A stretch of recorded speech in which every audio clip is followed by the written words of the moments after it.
We all have wounds within us. Some are hidden beneath our smiles, and some are too enormous to bear. We've heard of external wounds, but what about internal ones? The soul has its own scars, unseen by the eye, yet felt by the heart. Today, let's explore the story of one such soul, a man named Yousef, whose wound ran deeper than the physical. Our story begins during the peak of a fierce war, where every day was a gamble, and life hung by a thread.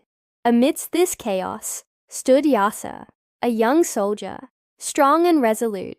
He wasn't just fighting for a cause. He was fighting for his friend, Salem, who was more like a brother to him than a comrade.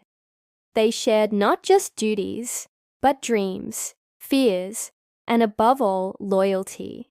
Through the smoke and the fury of the battlefield, their bond remained steadfast, a beacon of humanity in the midst of brutality. Then came the fateful day that turned Yousef's life into a living hell.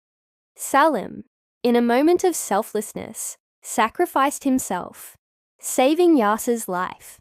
Now victory was a hollow echo in Yousef's ears. His triumph was tainted with the memory of his fallen comrade. Back in their city, amidst the ruins and the melancholy, Yousef found himself the hero of the hour. He was celebrated for his bravery, awarded a medal that felt heavy with irony on his chest. For Yousef, the medal was a constant reminder of his loss, each gleaming facet whispering tales of courage that should have been shared by two. He was hailed as a hero, but behind closed doors, he was crumbling. He became a stranger in his own city, haunted by the ghost of his past. Every face that smiled at him was a mirror to his own pain. Everywhere he went, he saw reminders of the emptiness beside him. No one understood the depth of his wound, the part that refused to heal. It was as if Salem's absence had carved a chasm within Yousef's soul. Days turned into months, but healing seemed elusive. Yousef found solace in sleep, seeking refuge in dreams where Salem's presence was more tangible. But even there, the cruel jabs of reality broke through, reminding him of the finality of death. Friends reached out, trying to bridge the gap, but Yousef pushed them away, fearing their pity or worse, their inability to comprehend his torment. One evening, Mazen, his closest friend since childhood, sat by his side. Mazen was different. He didn't offer empty platitudes. He simply sat, acknowledging the silence, sharing Yousef's burden until words found their way. "There's a psychotherapist," he began, hesitantly, "who specializes in something called timeline therapy. Maybe he can help." Yousef looked up, skepticism etched on his face. How could anyone unravel the knots of his heart? How could anyone understand the depth of his sorrow? The thought of therapy was like a pebble tossed into a still pond, creating ripples of uncertainty in the depths of Yousef's mind. He had fought in wars, faced down enemies, but this internal battle seemed insurmountable. Yet the wound within him was a festering sore, and he was weary of the unending torment. Could there be someone who could help him? Could this therapy be his last hope for peace? Or was he merely deluding himself?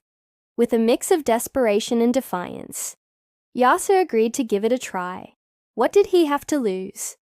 Hope had withered within him, but the faintest ember of curiosity kept him going. As Yousef stepped into Dr. Omar's office, he carried the weight of his unspoken grief. The room was quiet, the only sound the ticking of the clock, a stark reminder of the passing time he could never get back. Dr. Omar was unlike the therapist Yousef had seen before.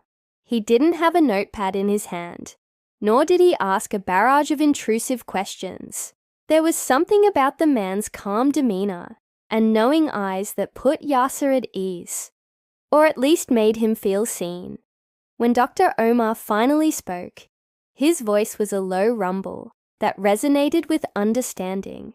Let's revisit that memory, but this time, not as its prisoner, but as an observer.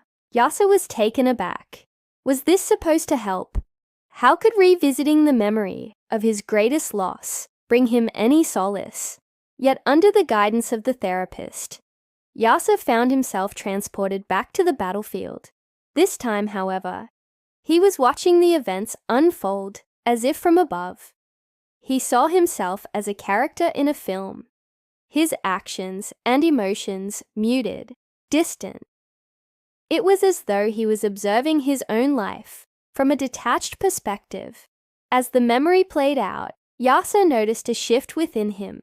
He could feel the surge of emotions, the terror, the camaraderie, the overwhelming sense of loss, but none of it consumed him.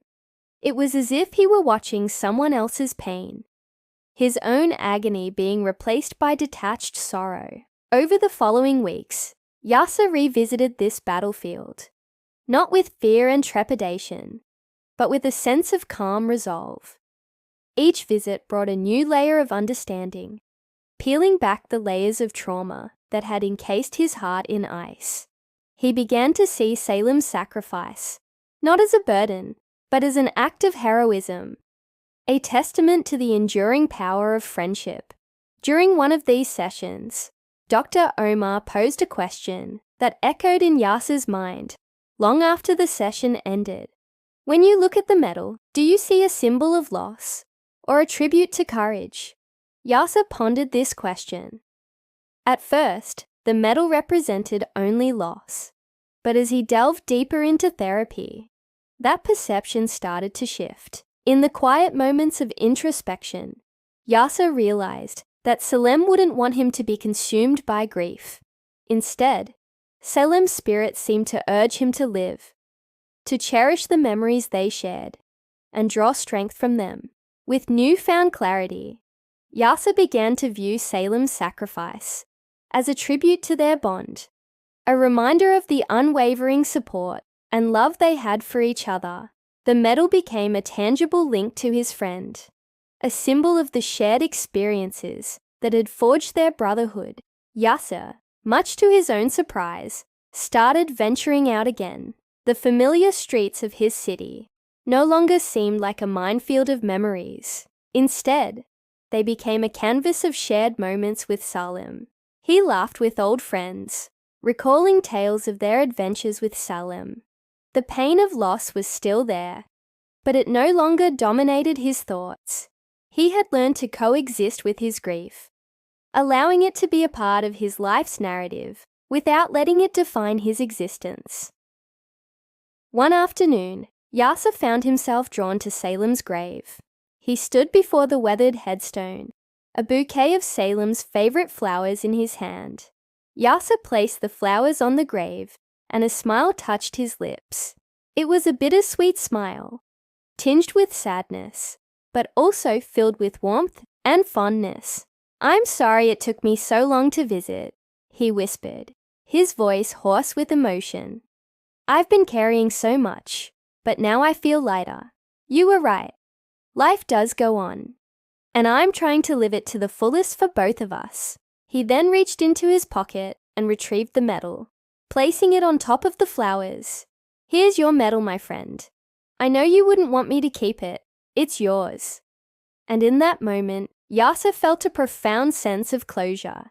He had revisited his past, confronted his pain, and emerged with a newfound appreciation for life and the enduring power of friendship. The wound in his heart would forever remain, but now it was a scar that spoke of resilience, a testament to the indomitable spirit that resided within him. He had learned that true strength lay not in suppressing one's emotions, but in acknowledging and transcending them. He had found a way to honor Salem's memory, not by living in the past, but by embracing the future. Carrying their bond within him, Yasser walked away from the cemetery, his steps lighter, his heart a little less burdened.